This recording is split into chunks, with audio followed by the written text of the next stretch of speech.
Hello mates, I'm going to tell you about some basic universal laws that I find really help me to understand what's going on. They give me peace day to day, they give me something to tap into and a kind of framework to hold and hang all my beliefs on so that the world makes sense. And let's face it, we can all use a bit of that.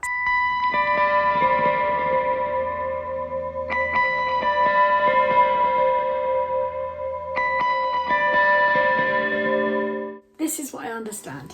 It's really simple, it's really basic. This isn't some highfalutin, this is just ordinary, everyday gobbledygook, right? So basically, these are new pens, I don't know if they're going to work. Okay, so basically here's the universe. It's one big thing like this. Can you see it? I don't know if you can see it. Oh lordy. I don't think you can see it. Anyway, it's the universe. Let me try in the dark. Here's the universe. No, you can't see it even in the dark. Never mind. Maybe I won't do it with the pictures. The universe is one large, alive, moving, vibrating, energetic body. One huge, vast, more than we can ever comprehend, space-time kind of body, sphere, amorphous, gigantic. You're getting the gist, right? It's one huge moving thing. Now, bear in mind, this is just all my beliefs. This is all my thoughts. Sorry, got hair. Cool. I believe that just as with any kind of energy form, there's a nucleus or a center that's more highly packed, more dense, more energy rich. So much for the pictures. More focused than this area on the outside. As it goes out, it's diluted, right? That center part is what I actually believe people have called God. People call this center part of the nucleus, that is the universe, the energy dense rich part. It's like the yolk of an egg almost, or something. That part is the real it's the bee's knees, it's the nectar rich, it's the juicy bit, it's the bit where everything's really intense and really packed in tightly, right? So all of everything exists in all of this all the time. Nothing cannot not exist. Everything exists. Everything that's ever existed will always exist and moving forward. And we're always perpetually, the universe is always creating, existing, just developing, morphing, growing, shifting, right? Now, you're thinking, Kuhla, what on earth has this got to do with me? How does this make sense in my life? Right, everything in this sphere, doesn't matter whether you're over here, right on the very edge, whether you're right close to the nucleus here, whether you're over here at this very edge, doesn't matter. Everything in this whole area is emitting a frequency because it's vibrating, because it's alive. If something is alive, which everything in the universe is, it's vibrating at a certain frequency. Now, we can't see it with a naked eye. We can sense it with tools. We can't sense all of it. We don't know. We don't even have the science to kind of sense all of that yet, right? But everything is vibrating at a certain frequency. Now, let's forget that for a second. Let's come into ordinary reality. Ordinary reality says, I want nice things. I don't want this thing. I want this thing. We only ever want something because we think we're going to feel better in the having of it. We want the house, the car, the boyfriend, the children or not children, or the job or not the job, or we want it or we don't want it, etc. Because we think the feeling that we're going to have from having those things or not having those things is going to make us feel better.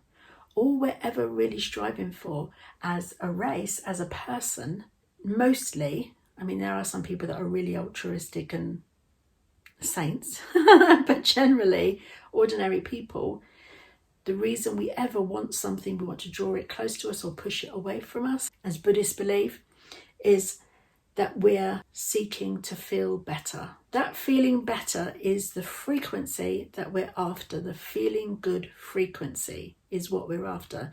disregarding the outer story about it, disregarding that I'll feel better when this cold has gone, I'll feel better when I get a raise, I'll feel better when XYZ, you know, all of the things that we say every day, when my bus comes, when my boss stops being mean, when I grow my hair, when I don't know, you know, you name it, XYZ, fill in the blank. I'll feel better when. We're after that feeling, right? That feel good feeling that we're wanting to tap into, this is my understanding, is we're wanting to tap into this intense nucleus in the middle. We're wanting to tap into the understanding and the ease of being that we had before we came to Earth. I'm not saying it's all goodness and light up here. There's a million other videos I could do on what I believe happens between lives and stuff like that, but I'm just trying. I'm so sorry, my hair's really getting on my tits.